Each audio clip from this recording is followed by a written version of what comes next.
Here's Robert, who's in Toronto. Hi, Robert. I'd like your guest's opinion on the pipeline sector in general, and also on a Horizons ETF, ticker HOG, trades on Toronto. It holds a basket of Canadian pipelines. Thank you. So, Robert, if you're going to invest in the energy sector, this is probably the one sector that you would focus in. That's if you're going to invest in the energy sector. And so you know that our view right now is that there are probably some challenges going forward that aren't going to play out overnight. And that if your capital is limited, you want to focus in sectors that probably have a tailwind now. So I don't think you're going to get hurt too badly. I think relatively it may be an underperformer. I know that there are attractive yields and they're very predictable business models. But the world of investing is adjusting to expectations for future volume growth.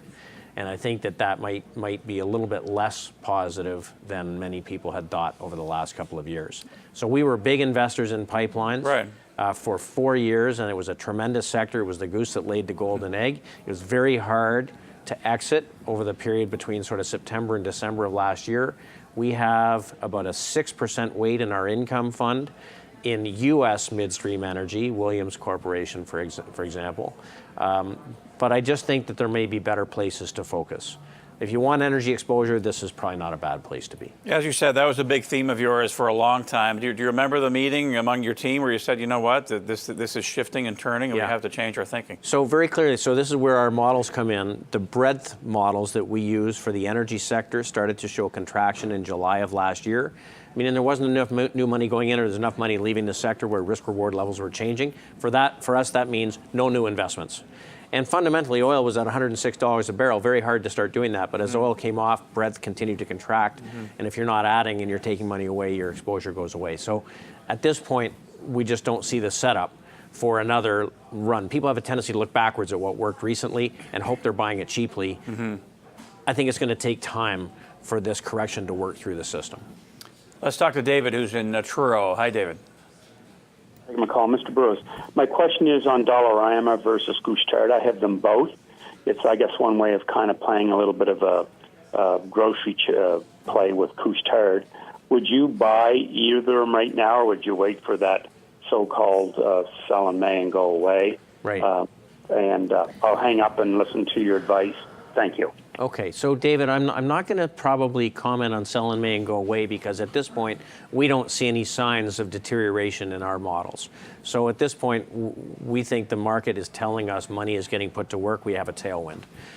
At the sector level, the consumer sector has been one of the most resilient sectors in the U.S., and in there is retail, and retail looks very attractive also.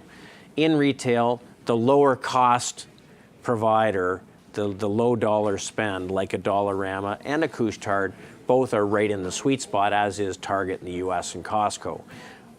I'd have no problem buying both of them. They're both great companies. They are both quite different. They've both pulled back a little bit over the last week or so. I think probably good entry points. I would look at both of them. And here's a 5-year, fascinating to watch these two. Couche-Tard, of course, highly acquisitive, has outperformed, but they've both done very well.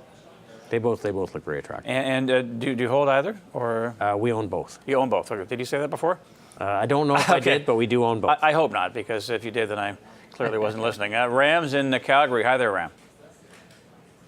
Between these two companies, Tourmaline and Paramount, which one would you prefer, in the light of the fact that Paramount can increase their production by 2 or 3 times in next 2-3 years?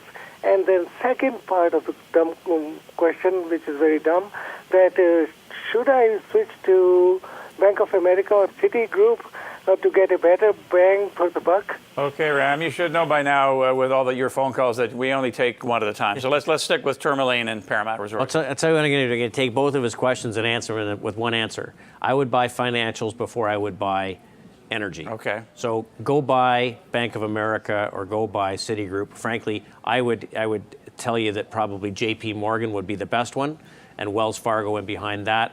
I would avoid, especially at this time of year, going to buy energy. Okay, we'll stay on the energy theme here. Marvin and Truro as well. Go ahead, Marvin. Hi, the question I have for Dave today is about Canon Service Group. what his thoughts are, and also how stable is the dividend. I'll hang up and listen. Thank you. Canyon Services. Yeah, so it's been a little while since I took a close look at Canyon Services Group. Oil services, I don't think is the right sector to be focused in. I think that prices, their margins are all being compressed. We saw today Baker Hughes numbers not so great. Cutting more jobs. more cuts to come. Yep. I think you're going to continue to see this across the industry, and I would just think there's better places for you to focus. Okay, let's get out of energy here. Bob's in Calgary. Hi there, Bob. Hi, Herbalife, buy, sell, or hold. Thank you. I think that you take on some binary risk here that you don't need to take on. Bill Ackman, I would argue, maybe a lot smarter than I am when it comes to finding short sales. He's a very bright guy. He is dead convinced that this is a pyramid scheme and that ultimately he'll be vindicated. Stock, has been weak over the last 6 months. It's had a little bounce in the last few weeks. I would not be participating in this. It doesn't fit our model, certainly. Fair enough. Break here with David, and then more questions after this break. And beyond that, we'll talk top picks.